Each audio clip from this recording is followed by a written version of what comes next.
वही वीडियो देखो जो आए बिना ब्रेक के। अभी डाउनलोड करें तक ऐप।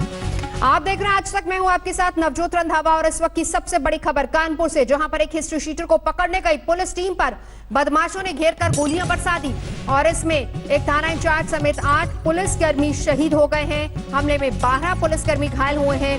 कानपुर देहात के शिवली थाना इलाके में पुलिस ने बिकरू गांव में दबिश दी थी। पुलिस यहां पर हिस्ट्री शीटर विकास दुबे को पकड़ने गई थी, लेकिन बदमाशों ने पुलिस को ही घेर लिया और फायरिंग शुरू कर दी। इसमें 8 पुलिस वाले शहीद हो गए। विकास दुबे वही अपराधी है जिसने 2001 में राजनाथ सिंह सरकार में मंत्री का दर्जा प्राप्त संतोष शुक्ला की शिवली में घुसकर हत्या की थी। वारदात पर मुख्यमंत्री योगी आदित्यनाथ ने डीजीपी और अपर मुख्य सचिव गृह से बात की है। सख्त कार्रवाई के निर्देश दिए गए हैं।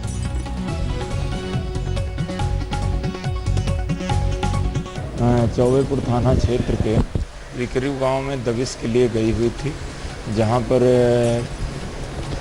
पहले से तैयारी करके बदमाशों ने तुरंत फायरिंग कर दी थी। ये जो सूचना मिली है और इस दुर्भाग्यपूर्ण घटना में हमारे एक सीओ, एक एसओ, 2 एसआई और 4 जवान शहीद हुए हैं।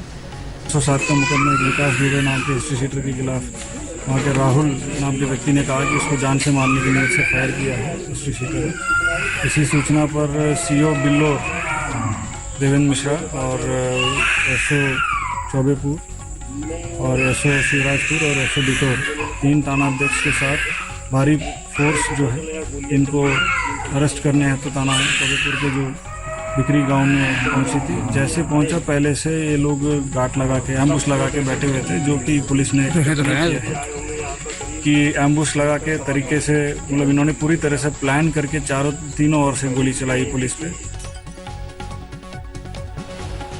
तो कानपुर में पुलिस टीम पर बदमाशों का हमला हुआ है। कौन है विकास दुबे, इसके बारे में भी आपको बता देते हैं। पुलिस ने जो पता है उसके हिसाब से खबर यह है कि 2001 में शिवली में थाने में घुसकर उसने उस वक्त के राज्य मंत्री का दर्जा प्राप्त भाजपा के नेता संतोष शुक्ला की हत्या की थी और इसके अलावा 53 हत्या के प्रयास के मुकदमे भी उस पर है। कुमार अभिषेक इस वक्त हमारे साथ जुड़ चुके हैं। जो खबर मिल पा रही है, जो लोग भी चश्मदीद भी वहां पर बता रहे हैं, जो पुलिसकर्मी घायल हैं, अभिषेक वो जो बता रहे हैं वो ये कि जिस वक्त पुलिस वहां पर पहुंची, शिवेन श्रीवास्तव इस वक्त जुड़ चुके हैं हमारे साथ। जब पुलिस शिवेन वहां पर पहुंची तो ऐसा लग रहा था कि पूरी भनक वहां पर बदमाशों को थी और पूरी रिपोर्ट उनके पास थी, क्योंकि घात लगाकर पहले से ही वो वहां पर तैयार बैठे थे। देखिए, इससे पहले आपके लिए समझना जरूरी है, विकास दुबे जो है बेहद शातिर किस्म का अपराधी है और इस पर करीब 50 से ज्यादा मुकदमे दर्ज हैं और 2001 से भी पहले का इसका आपराधिक इतिहास रहा है। तभी इसने उस वक्त भी इतना दुर्दांत था कि इसने पूर्व मंत्री को थाने के भीतर घुस करके मारा था और तब से ये लगातार अपराधों में शामिल रहा है। फिरौती और धमकी देना और वसूली जबरन इसका मुख्य पेशा है और इसी के चलते इसने एक व्यक्ति को धमकी दी थी जान से मारने की और इसी की शिकायत पर पुलिस, जो कानपुर नगर की पुलिस है, बिल्हौर थाने की पुलिस है, वो तमाम फोर्स के साथ गई थी, क्योंकि इसका इतना गहरा आपराधिक इतिहास रहा है। इसलिए फोर्स काफी संख्या में गई थी ताकि कोई वारदात होने से निपटा जा सके। लेकिन इन लोगों को पहले से शायद पता था या फिर इतना असलाह लेकर पहले से ही तैयार थे। जैसे ही लोग गाँव में पहुंचे विकास दुबे को ढूंढते हुए और उसको पकड़ने के लिए, पहले से ही ये लोग हाथ लगाकर बैठे हुए थे और लोगों ने फायरिंग शुरू कर दी और हमला इस तरीके का था कि चारों तरफ से विकास दुबे के लोगों ने पुलिस पार्टी को घेरा, जिसकी वजह से पुलिस वाले इतने ज्यादा संख्या में घायल हुए और शहीद हुए। ये बड़ी हैरान करने वाली घटना है, क्योंकि पूरा गांव का गांव, जो जिस गांव के अंदर ये वारदात हुई, उस गांव के तमाम लोगों को इस बात की जानकारी थी कि पुलिस यहाँ पर दबिश देने वाली है और पुलिस जब वहां पर पहुंची तो पहले से ही ये लोग हाथ लगाए बैठे हुए थे।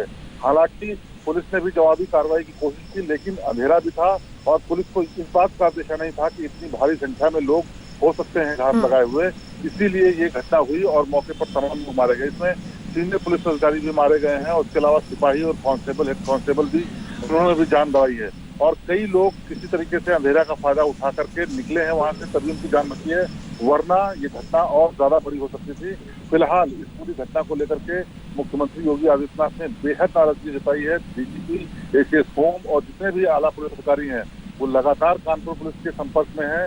गांव में भारी पुलिस फोर्स तैनात की गई है, जिससे कि किसी तरीके की भी घटना आगे न होने पाए और इस घटना से कैसे निपटना है इसको भी तय किया जाना है, क्योंकि ये घटना इतनी बड़ी है कि जिसने सरकार को बहुत मुश्किल में डाल दिया है इस लिहाज से कि लॉ एंड ऑर्डर की ऐसी कंडीशन की इस तरह से पुलिस पार्टी को घेर करके मार दिया जाए, ये बहुत बड़ा सवाल है।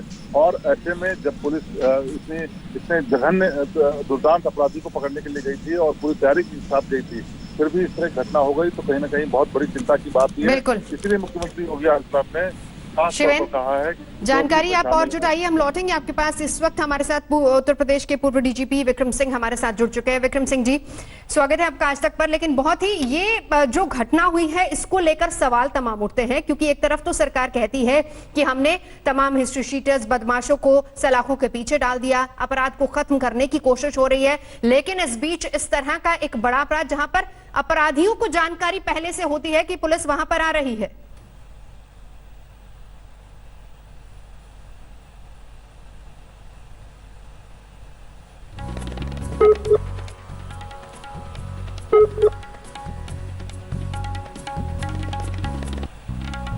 विक्रम सिंह जी, मेरी आवाज आप तक आ रही है?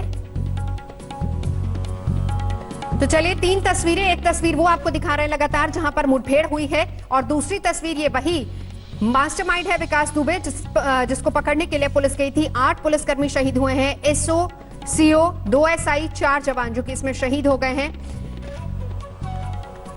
बहुत सारे सवाल भी उठ रहे हैं, क्योंकि अगर इंटेलिजेंस रिपोर्ट पुलिस के पास थी तो फिर वहां पर पर्याप्त क्या पुलिस बल नहीं था? क्या इस बात की जानकारी वहां पर बदमाशों को पहले से थी? और जिस तरीके से वहां पर घात लगाकर हमला पुलिस वालों पर हुआ है, यह भी एक बहुत बड़ा सवाल है। और फिर उसके बाद सभी अपराधी वहां से निकलने में कामयाब रहे हैं। 53 से ज्यादा हत्या के प्रयास के मुकदमे हैं विकास दुबे पर, जिसको पकड़ने के लिए पुलिस गई थी। पुलिसकर्मियों ने जो बताया है, जो वहां से निकले हैं, उन्होंने बताया कि जिस दौरान दबिश के दौरान पुलिसकर्मी वहां पर पहुंचे, ताबड़तोड़ फायरिंग वहां शुरू हो गई थी। ऐसा लग रहा था कि जैसे पहले से ही अपराधियों को इस बात की भनक थी कि पुलिस टीम वहां पर पहुंच रही है। बिठूर और चौबेपुर पुलिस की घेराबंदी होने के चलते हालांकि वहां पर पुलिस ने अपनी तरफ से कोशिश की, लेकिन आपको यह बता दें कि बदमाशों ने सीधे तौर पर फायरिंग शुरू कर दी। शिवेंद्र इस वक्त हमारे साथ जुड़ चुके हैं, विक्रम सिंह जी जुड़ेंगे कुछ ही क्षणों में, चलेंगे उनके पास भी। शिवेंद्र, और क्या जानकारी मिल पा रही है? देखिए, साफ तौर पे कहा यह जाता है कि विकास दुबे का जो आपराधिक इतिहास रहा है, इसमें कहीं ना कहीं पिछली सरकारों का भी थोड़ा योगदान रहा है, जिनकी तरफ से इनको संरक्षण मिलता रहा, क्योंकि ये न सिर्फ अपराधी था बल्कि जिला पंचायत का सदस्य भी रहा है, और इसी के चलते वो अपना रसूख कायम करने के लिए तमाम आपराधिक वारदातें करता रहा। कहा इसके बारे में ये भी जाता है कि चाहे वो किसी तरीके का कॉन्ट्रैक्ट या किसी तरीके का काम की बात हो, अगर किसी अधिकारी ने उसकी बात नहीं मानी तो भी उस पर जानलेवा हमले किए गए हैं इसकी तरफ से, इसकी गैंग की तरफ से।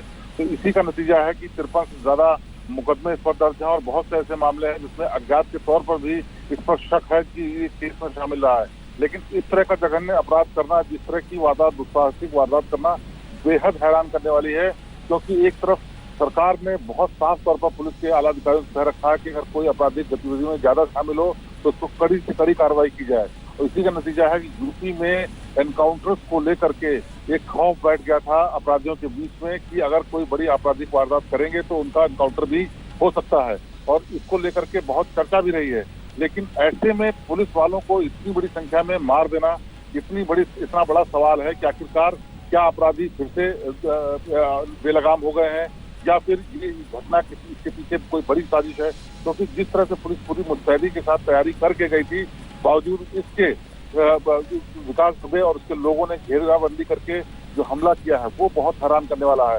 जानकारी के मुताबिक पुलिस को पहले से अंदेशा था कि विकास दुबे जो कि अपराधी बहुत है, वो रिटेलिएट कर सकता है, इसीलिए पुलिस की तरफ से करीब 40-45 पुलिस वाले गए थे। पूरा का पूरा थाना गया था, जिसमें तमाम सिपाही और कांस्टेबल, हेड कांस्टेबल और सीओ और एडिशनल एसपी लेवल के अधिकारी भी इसमें शामिल थे। लेकिन उस सबको दरकिनार करते हुए किसी तरीके का खौफ नहीं दिखा अपराधियों में, और पूरे गांव की घेराबंदी की गई, जो कि बहुत हैरान करने वाली है।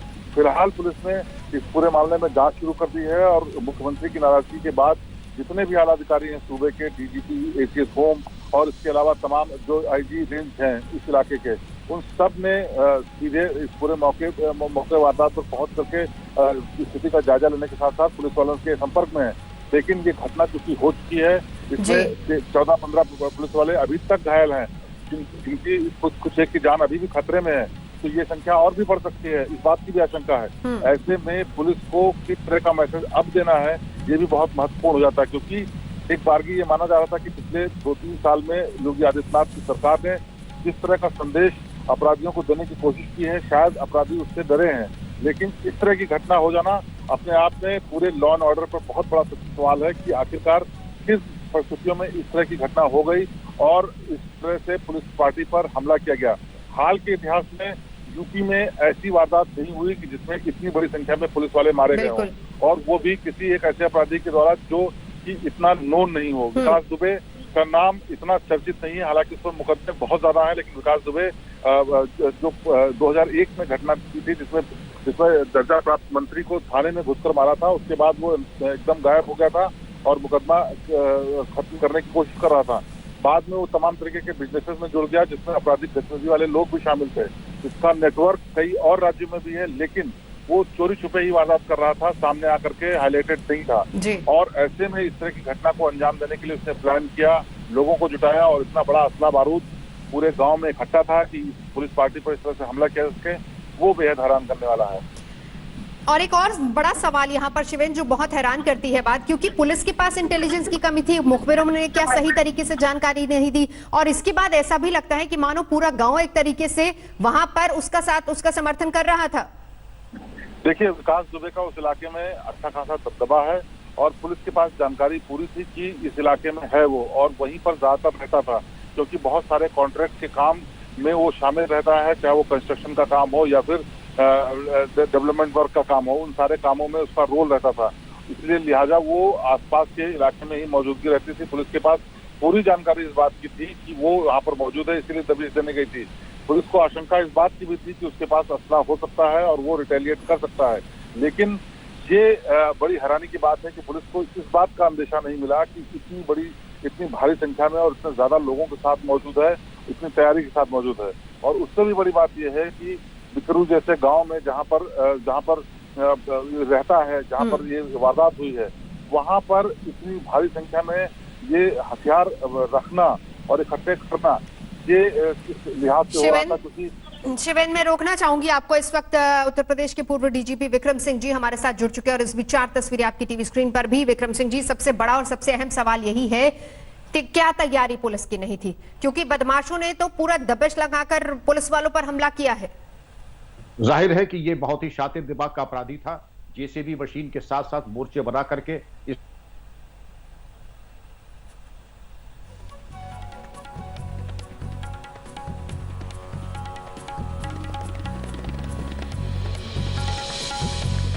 विक्रम सिंह जी जुड़ेंगे हमारे साथ कुछ ही क्षणों में, लेकिन उससे पहले शिवेन लगातार हमारे साथ मौजूद है और इस बीच लगातार तस्वीरें भी आपको दिखा रहे हैं। एक वो जगह, वो इलाका जहां पर ये मुठभेड़ हुई है, 8 पुलिसकर्मी इसमें शहीद हुए, जिसमें सीओ, एसओ, 2 एसआई, 4 जवान इसमें शहीद हुए। और जैसा शिवेन भी हमें बता रहे थे कि जो घायल हुए हैं उनकी भी हालत काफी नाजुक बताई जा रही है, तो ऐसे में आशंका ये भी है कि आंकड़ा मौत का बढ़ सकता है। इसके अलावा विकास दुबे, वही मास्टरमाइंड जिसको पकड़ने के लिए पुलिस गई थी, दबिश लगाकर जिसके साथियों ने वहां पर पुलिस पर हमला किया, और इसके अलावा सीओ देवेंद्र मिश्रा जो कि इस हमले में शहीद हो गए हैं, और उनकी भी तस्वीर लगातार हम आपको दिखा रहे हैं। तो आपको बता दें कि एक काफी बड़ी वारदात है। एनकाउंटर पर भी बहुत सारे सवाल, हालांकि एनकाउंटर पॉलिसी पर भी सवाल उठते हैं। कुमार अभिषेक हमारे साथ इस वक्त जुड़ चुके हैं। अभिषेक, क्या अपडेट अब मिल पा रहा है? क्योंकि अगर देखा जाए, जब योगी आदित्यनाथ मुख्यमंत्री बने थे तो सबसे पहले सवाल उन्होंने यही किया था, कहा था कि जितने बदमाश हैं उत्तर प्रदेश में उनको सलाखों के पीछे किया जाएगा। एनकाउंटर्स बहुत ज्यादा, ये भी कहा गया था कि एनकाउंटर इतने हो रहे हैं कि बदमाश खौफ में है, बावजूद इसके इस तरह की घटना हो जाना। बिल्कुल नवजोत, यही सबसे बड़ा सवाल है, क्योंकि सरकार का जो दावा है, योगी सरकार का अब तक का यही दावा रहा है कि पूरी तरीके से जो अपराध है वो नियंत्रण में है, जितने भी अपराधी हैं वो जेल की सलाखों के पीछे हैं, और अगर जो है वो पुलिस से खौफ खा रहे हैं, या तो जेल के भीतर हैं या फिर बाहर हैं या फिर उन्होंने राज्य छोड़ दिया है। लगातार हालांकि हमने देखा है कि प्रेशर भी बना हुआ था, लेकिन जिस तरह की आज घटना हुई है इसने कई मिथ्स तोड़ दिए हैं। यानी कि आज भी जो अपराधी हैं वो बेखौफ हैं और जो चाहे वो अंजाम दे सकते हैं। यही वजह है कि आज इतनी बड़ी घटना घटी है, और इस घटना का कह सकते हैं कि कोई ये नहीं कहा जा सकता कि पूरी तरीके से ये अपराध इस वक्त कंट्रोल में है, क्योंकि आप देखिए जिस तरीके से बाकायदा पुलिस वाले जब दबिश देने गए हैं और जिस तरीके से अपराधियों ने उन्हें घेर करके उनको फायरिंग की है और 8 पुलिस वालों की जिसमें अफसर से लेकर सिपाही तक की शहीद हो गए हैं, ये अपने आप में बड़ी घटना है और ज्यादा दूर नहीं, लखनऊ कानपुर देहात की ये घटना है। मालूम है कि ये जो अपराधी है ये पहले से दुर्दांत रहा है। हालांकि ये जो नगर पंचायत का चुनाव होता है उसमें ये भी लड़ चुका है, साथ साथ इसने बीजेपी के एक नेता की थाने में घुसकर 20 साल पहले हत्या भी की थी। पुलिस लगातार कह रही है कि वो दबिश देने गई थी और 3-3 थानों की पुलिस थी और उसके बाद ये घटना घटी है। निश्चित तौर पर बहुत बड़े सवाल खड़े हो रहे हैं पुलिस की कार्य प्रणाली पर। बिल्कुल, बहुत सारे सवाल तो खड़े ही हो रहे हैं, लेकिन इस बीच जो बड़ी बात खबर जो मिल पा रही है, अभिषेक ये भी बताइए, सियासी लिंक्स भी इसके काफी ज्यादा थे जिसका काफी फायदा भी इसने उठाया है अभी तक। देखिए ये घटना देर रात की है और पुलिस 3 थानों को लेकर के बाकायदा इनकी अच्छी खासी तादाद थी और ये लोग उस गांव में पहुंचे थे जहां बताया जा रहा है कि ये अपने साथियों के साथ आया हुआ था।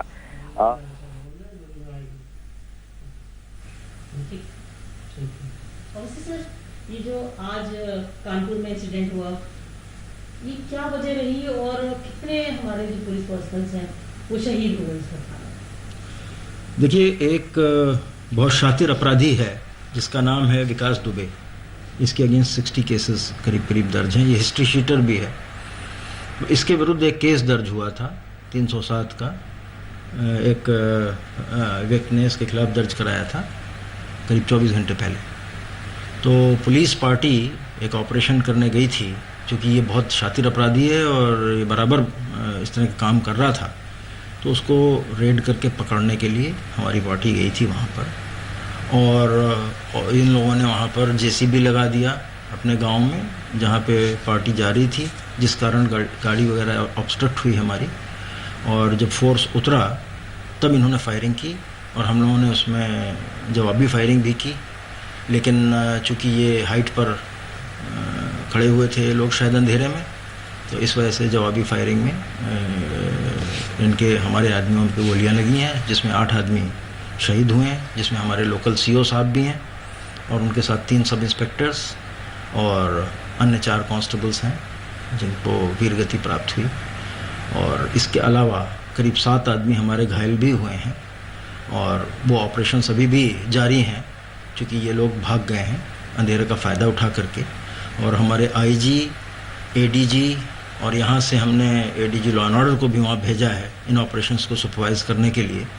और साथ ही ये जो फॉरेंसिक टीम है कानपुर की तो तुरंत पहुँच गई थी, अभी लखनऊ से भी एक एक्सपर्ट टीम हमने रवाना की है और इसमें एसटीएफ को भी लगाया गया है और आईजी एसटीएफ वहाँ पहुँच रहे हैं। लोकल कानपुर का जो एसटीएफ यूनिट है वो ऑलरेडी कार्यरत है और इनके खिलाफ एक बहुत बृहत ऑपरेशन चलाया जा रहा है और ये उसी ऑपरेशन के कंटिन्यूएशन में है जिसके लिए पहले हमारी टीम वहाँ पे गई थी। कह सकते हैं कि एक बहुत ही जघन्य घटना को अंजाम दिया उन्होंने, जिस तरीके से पुलिस टीम पर हमला करके 8 लोगों को शहीद कर दिया। तो अब आप इसमें फर्दर क्या पॉलिसी रहेगी, किस तरीके वेपन्स इस्तेमाल किए या आप लोगों ने किस तरीके की और इसमें हमारी सबसे बड़ी प्रायोरिटी 3 कही जाएंगी। पहला तो जो हमारे कर्मचारी, हमारे साथी घायल हुए हैं, उनको तत्काल इलाज अच्छा मिल पाए, वो जल्दी स्वस्थ हों, एक तो ये हमारी प्रायोरिटी है। दूसरी प्रायोरिटी इस ऑपरेशन को जो कंटिन्यू कर रहा है, करते हुए न केवल इस अपराधी वरन इसके जो साथी हैं जो इसमें शामिल रहे हैं उनको उनके खिलाफ कार्रवाई करना हमारी दूसरी सबसे बड़ी प्रायोरिटी है। और तीसरी ये कि ये जो वेपन्स वगैरह इन्होंने यूज़ किए, ये वेपन्स इन्होंने कहाँ से हासिल कर लिए, कैसे हासिल कर लिए, और जो हमारे आदमियों को चोटें आई हैं उनका एग्जामिन करना और ये देखना कि किस तरह के वेपन से आई हैं, ये तीसरी प्रायोरिटी है इन्वेस्टिगेशन। हम कह सकते हैं पुलिस अब एक बहुत सख्त इसके बाद एक्शन, इससे ये स्पष्ट है कि इतनी बड़ी घटना है, ये हमारे लिए बहुत बड़ा चैलेंज है और हमने सारे ऑफिसर्स को वहाँ लगा रखा है और एक बहुत विशद ऑपरेशन न केवल एक ज़िले का वरन आसपास के सभी ज़िलों का, पूरे जोन के ज़िलों के लोगों को मोबिलाइज करके कर रखा है। उसको हम बहुत सीरियसली ले रहे हैं, इससे बड़ा चैलेंज हमारे लिए नहीं है कोई।